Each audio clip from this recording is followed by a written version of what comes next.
the board president and co-founder of the Common Ground Foundation, a nonprofit organization run with your son, Common. Can you tell us about that?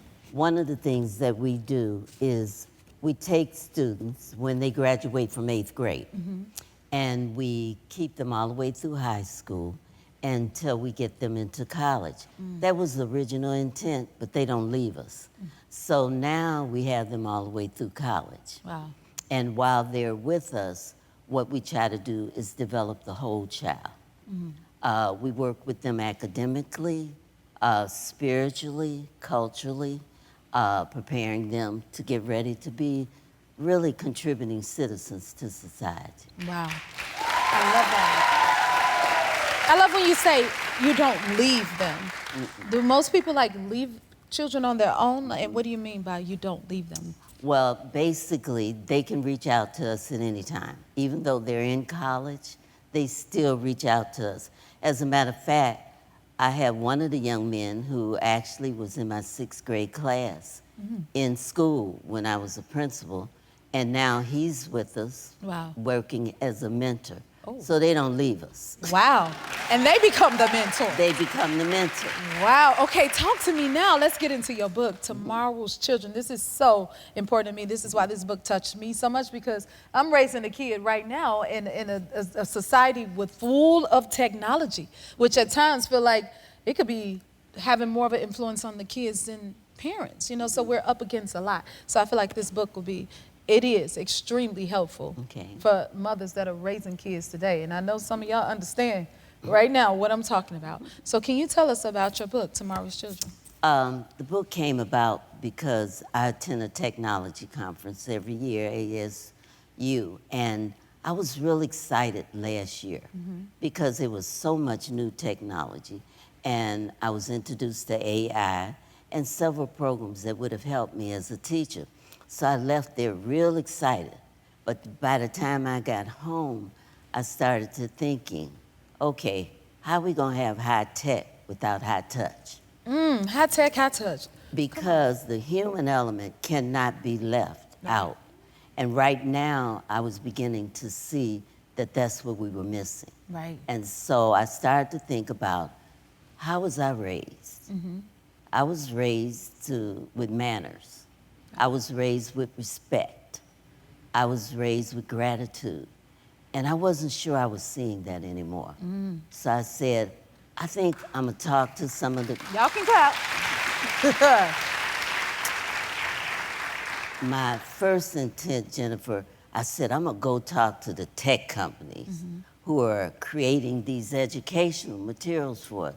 And then some said, they ain't gonna listen to you.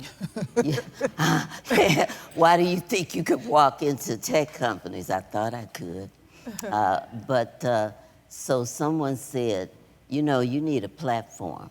So I said, I'm gonna write a book. I'm grateful.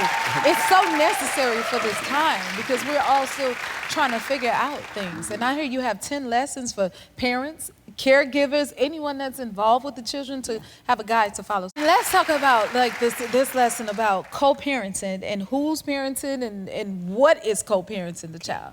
Explain that. Because of technology, I know that you have noticed every child has some kind of phone or tablet or something in their hand. They're looking at YouTube, TikTok, and all of those kinds of things. So I'm asking you, are you the most influential thing in a child's life, or are you letting technology influence them? Wow.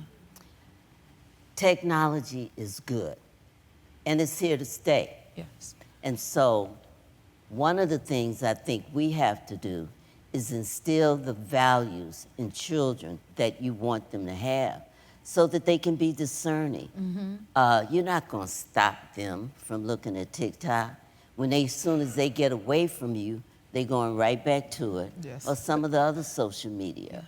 So the thing you have to do is join them. Join them, look at some of the things that they're watching, and let them know how you feel about them. But do not put down what they're looking. Bite your tongue if you have to. Okay. And simply say, Why do you like that? Well, Make them think about it. let them think about it. Yeah. And then once they answer, you let them know why you don't like it for them. Don't make an issue, move on. But give them the examples they need.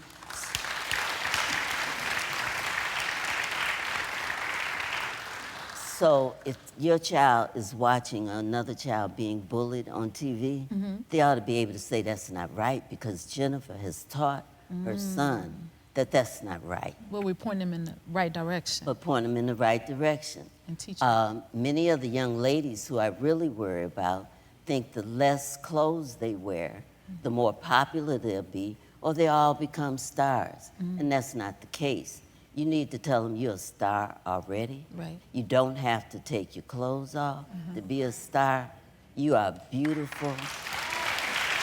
Making sure we're putting our 2 cents in there as parents before social media and all that get a hold to them. Absolutely. Wow. And even if it's got a hold to them, it's not too late. It's not too late. If you like this video, smash that like button and subscribe to the Jennifer Hudson Show YouTube channel. Check your local listings or visit jenniferhudsonshow.com to see when you can watch full episodes in your area. And don't forget to sign up for the newsletter.